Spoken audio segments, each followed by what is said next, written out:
तो last part के and में हमने देखा था कि बैम्बू पीक के सभी लोग एक डेविल का पीछा करते हुए कहीं आ गए थे जहां डीमंस ने उन पर हमला कर दिया था। लेकिन उन डीमंस से लड़ते लड़ते बैम्बू पीक के लीडर को बीच पे कुछ हलचल महसूस होती है, तो वो लीडर शियाओ फैन और कुछ लोगों को वहां भेज देता है। जहां वो लोग जब वहां पहुंचते हैं तो वो लोग देखते हैं कि रेन वैंग एक बीस्ट को कुछ पिलर से पकड़कर कुछ रिचुअल परफॉर्म कर रहा है। तो वो लोग रेन वैंग को रोकने की कोशिश करते हैं, लेकिन रेन वैंग बहुत ताकतवर था और वो उनके काबू में नहीं आ रहा था। तभी जोई उन पिलर्स में से एक को नीचे गिरा देती है, जिसकी वजह से वो प्रिजन फॉर्मेशन वीक हो जाती है और वो बीस्ट बाहर निकलने के लिए पागल होने लगता है। उसी वक्त वहाँ बाकी डीमंस और ह्यूमंस भी आ जाते हैं। अब आगे तो इस पार्ट की शुरुआत में वो बीस्ट आउट ऑफ कंट्रोल होने लगता है और रेन वैंग को पीछे फेंक देता है, जिसकी वजह से रेन वैंग बहुत इंजर्ड हो जाता है और उसके मुंह से भी खून निकलने लगता है। तो ये देखकर वो रिचुअल परफॉर्म करने वाला बंदा रेन वैंग से कहता है कि पिलर नीचे गिर जाने की वजह से प्रिजन फॉर्मेशन इनकम्प्लीट हो गई है, इसलिए अब इस बीस्ट को कंट्रोल करना बहुत ही मुश्किल है।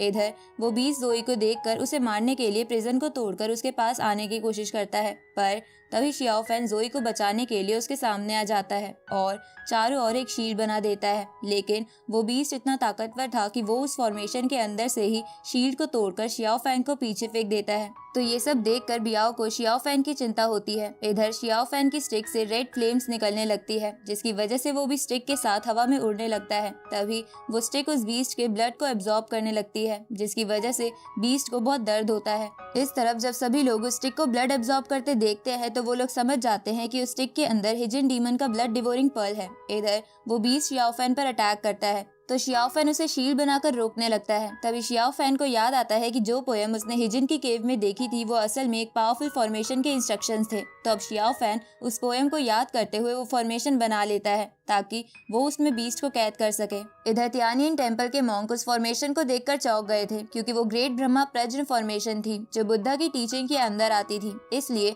उन्हें समझ नहीं आता कि शियाओ फैन ने उनके तियानियन टेम्पल की फॉर्मेशन कहाँ से सीखी। पर असल में ऐसा इसलिए था क्योंकि डीमन और ह्यूमंस की टीचिंग एक जैसी थी और इस बात का पता हमें हिजन की केव में भी चला था। अब इस तरफ शियाओ फैन वो फॉर्मेशन बना तो लेता है, लेकिन वो डीमन हद से ज्यादा पावरफुल था, जिसकी वजह से वो उस फॉर्मेशन को भी तोड़ देता है। लेकिन ऐसा करने में वो खुद भी थोड़ा इंजर्ड हो गया था। इधर शियाओ फैन भी इतनी एनर्जी इस्तेमाल करने की वजह से नीचे गिर जाता है। तो तियानियन टेम्पल के लोग उसके पास आकर शियाओ फैन से गुस्से में पूछते हैं कि तुमने ये फॉर्मेशन कहाँ से सीखी, क्योंकि उन्हें लग रहा था कि शायद शियाओ फैन ने उस फॉर्मेशन के इंस्ट्रक्शंस को टेम्पल में से चुराया होगा। अब तियानियन टेम्पल के लोगों को गुस्सा होता देख जोई शियाओ फैन को प्रोटेक्ट करने के लिए उसके सामने खड़ी हो जाती है। तभी बैम्बू पीक का लीडर भी उन लोगों से कहता है कि अभी हमारा दुश्मन ये बीस्ट है, इसलिए हमें आपस में नहीं लड़ना चाहिए। इधर वो बीस्ट गुस्से से पागल हो रहा था, जिसे देखकर वो रिचुअल करने वाला बंदा रेन वैंग से कहता है कि मुझे नहीं लगता कि अब हम इसे पकड़ पाएंगे, इसलिए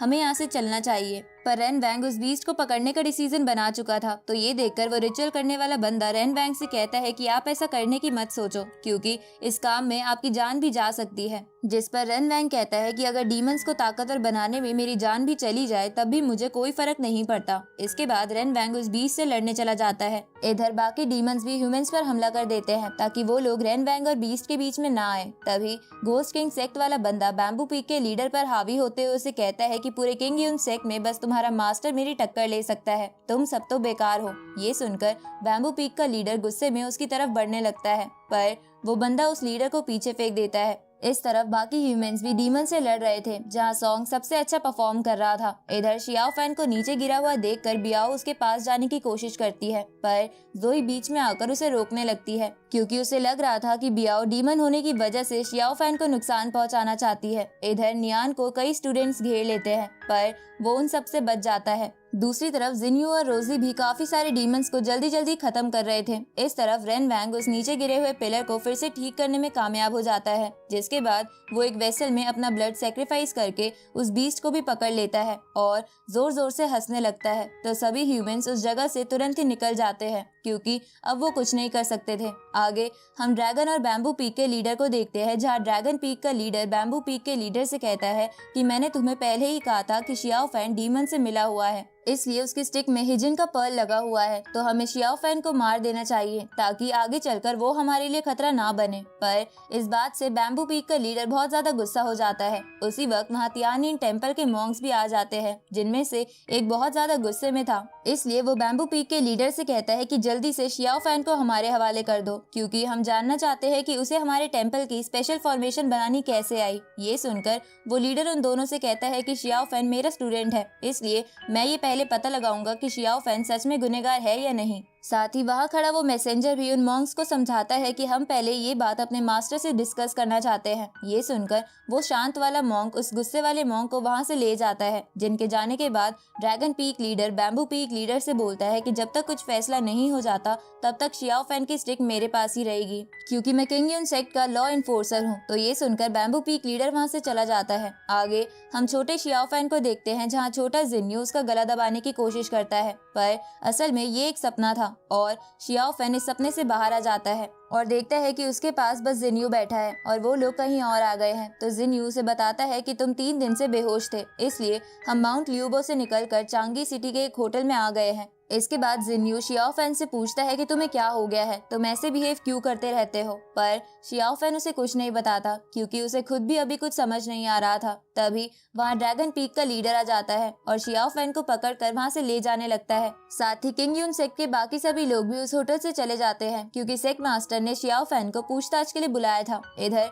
हम उस ओल्ड मैन और उस बच्ची को देखते हैं, जहाँ उन लोगों को जाता देख वो बच्ची ओल्ड मैन से कहती है पता नहीं इन लोगों के बीच क्या हुआ है, पर इनकी शक्ल से तो ये लोग परेशान लग रहे हैं। इस पर वो ओल्ड मैन कहता है कि शायद शियाओ फैन की वजह से वो लोग परेशान हैं। ये सुनकर वो बच्ची बोलती है कि ये भी तो हो सकता है कि जब ये लोग फॉक्स डीमन को मारने गए हो तब इनके साथ कुछ हुआ हो। इस पर ओल्ड मैन कहता है कि हो सकता है, ऊपर से मैंने तो ये भी सुना है कि उस जंगल में एक कुआं है जिसमें अगर फुल मून वाले दिन में देखो तो हमें उस इंसान की तस्वीर दिखती है जिससे हम प्यार करते हैं। इधर हम बियाओ को देखते हैं जो उस ओल्ड मैन की बात सुन रही थी। आगे सभी लोग किंग यून सेक्ट पहुंच जाते हैं, जहां सॉन्ग रात होने की वजह से शियाओ फैन को उसके कमरे में आराम करने के लिए छोड़ आता है, क्योंकि शियाओ फैन भी बहुत परेशान था। तभी शियाओ फैन के पास जायरो आ जाता है, जिसकी वजह से शियाओ फैन को थोड़ी खुशी होती है। इधर सभी डीमंस भी अपनी अपनी जगह आ गए थे, जहां अगली सुबह बियाओ शियाओ फैन से मिलने के लिए चुपके से अपने सेक्ट से निकलने लगती है, पर उसकी आंट उसे रोकने की कोशिश करती है, लेकिन बियाओ नहीं मान रही थी। तो बियाओ की आंट उसे कहती है कि कुछ भी स्टेप लेने से पहले ये तो कंफर्म कर लो कि तुम सच में उसे प्यार करती भी हो या नहीं। ये सुनकर बियाओ कुछ नहीं बोल पाती। रात को हम रेन वैंग और उसके स्टूडेंट्स को देखते हैं, जो उस वेसल के साथ कुछ कर रहे थे। तभी वहाँ पॉइजन सेक्ट का एक एल्डर आ जाता है, तो रेन वैंग उसे ग्रीट करता है, क्योंकि वो उसका सीनियर था। तभी वहाँ काशिया फैक्शन की भी एक मेंबर आ जाती है और रेन वैंग की तारीफ करने लगती है, क्योंकि उसने बीस्ट को पकड़ लिया था। उसी वक्त वहाँ चैंगसेंग हॉल से भी एक बंदा आ जाता है, जिसके बाद वो सभी उस वेसल की मदद से किसी को समन करने की कोशिश करते हैं। और इसी के साथ ये पार्ट यहीं खत्म होता है।